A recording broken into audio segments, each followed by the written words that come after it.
सबसे बड़ा पुण्यात्मा। काशी प्राचीन समय से प्रसिद्ध है। संस्कृत विद्या का वह पुराना केंद्र है। उसे भगवान विश्वनाथ की नगरी या विश्वनाथपुरी भी कहा जाता है। विश्वनाथ जी का वहां बहुत प्राचीन मंदिर है। एक दिन विश्वनाथ जी के पुजारी ने स्वप्न देखा कि भगवान विश्वनाथ उससे मंदिर में विद्वानों तथा धर्मात्मा लोगों की सभा बुलाने को कह रहे हैं। पुजारी ने दूसरे दिन सवेरे ही सारे नगर में इसकी घोषणा करवा दी। काशी के सभी विद्वान, साधु और दूसरे पुण्यात्मा दानी लोग भी गंगा जी में स्नान करके मंदिर में आए। सबने विश्वनाथ जी को जल चढ़ाया, प्रदक्षिणा की और सभा मंडप में तथा बाहर खड़े हो गए। उस दिन मंदिर में बहुत भीड़ थी। सबके आ जाने पर पुजारी ने सबसे अपना स्वप्न बताया। सब लोग हर हर महादेव की ध्वनि करके शंकर जी की प्रार्थना करने लगे। जब भगवान की आरती हो गई, घड़ी घंटे के शब्द बंद हो गए और सब लोग प्रार्थना कर चुके, तब सबने देखा कि मंदिर में अचानक खूब प्रकाश हो गया है। भगवान विश्वनाथ की मूर्ति के पास एक सोने का पत्र पड़ा था, जिस पर बड़े बड़े रत्न जड़े हुए थे। उन रत्नों की चमक से ही मंदिर में प्रकाश हो रहा था। पुजारी ने वह रत्नष्टित स्वर्ण पत्र उठा लिया। उस पर हीरों के अक्षरों में लिखा था, सबसे बड़े दयालु और पुण्यात्मा के लिए यह विश्वनाथ जी का उपहार है। पुजारी बड़े त्यागी और सच्चे भगवत भक्त थे। उन्होंने वह पत्र उठाकर सबको दिखाया। वे बोले, प्रत्येक सोमवार को यहाँ विद्वानों की सभा होगी। जो सबसे बड़ा पुण्यात्मा और दयालु अपने को सिद्ध कर देगा, उसे यह स्वर्ण पत्र दिया जाएगा। देश में चारों ओर यह समाचार फैल गया। दूर दूर से तपस्वी, त्यागी, व्रत करने वाले, दान करने वाले लोग काशी आने लगे। एक ब्राह्मण ने कई महीने लगातार चांद्रायण व्रत किया था।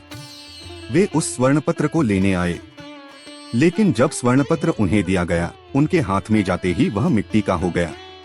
उसकी ज्योति नष्ट हो गई। लज्जित होकर उन्होंने स्वर्ण पत्र लौटा दिया। पुजारी के हाथ में जाते ही वह फिर सोने का हो गया और उसके रत्न चमकने लगे। एक बाबूजी ने बहुत से विद्यालय बनवाए थे। कई स्थानों पर सेवाश्रम चलाते थे। दान करते करते उन्होंने अपना लगभग सारा धन खर्च कर दिया था। बहुत सी संस्थाओं को वे सदा दान देते थे। अखबारों में उनका नाम छपता था। वे भी स्वर्ण पत्र लेने आए, किंतु उनके हाथ में जाकर भी वह मिट्टी का हो गया। पुजारी ने उनसे कहा, आप पद, मान या यश के लोभ से दान करते जान पड़ते हैं। नाम की इच्छा से होने वाला दान सच्चा दान नहीं है। इसी प्रकार बहुत से लोग आए, किंतु कोई भी स्वर्ण पत्र पा नहीं सका। सबके हाथों में पहुंचकर वह मिट्टी का हो जाता था। कई महीने बीत गए।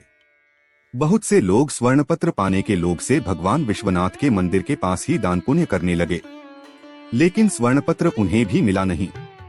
एक दिन एक बूढ़ा किसान भगवान विश्वनाथ के दर्शन करने आया। वह देहाती किसान था। उसके कपड़े मैले और फटे थे। वह केवल विश्वनाथ जी का दर्शन करने आया था। उसके पास कपड़े में बंधा थोड़ा सत्तू और एक फटा कंबल था।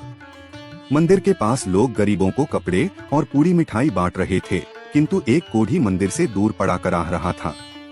उससे उठा नहीं जाता था। उसके सारे शरीर में घाव थे। वह भूखा था, किंतु उसकी ओर कोई देखता तक नहीं था। बूढ़े किसान को कोढ़ी पर दया आ गई। उसने अपना सत्तू उसे खाने को दे दिया और अपना कंबल उसे उड़ा दिया। वहां से वह मंदिर में दर्शन करने आया।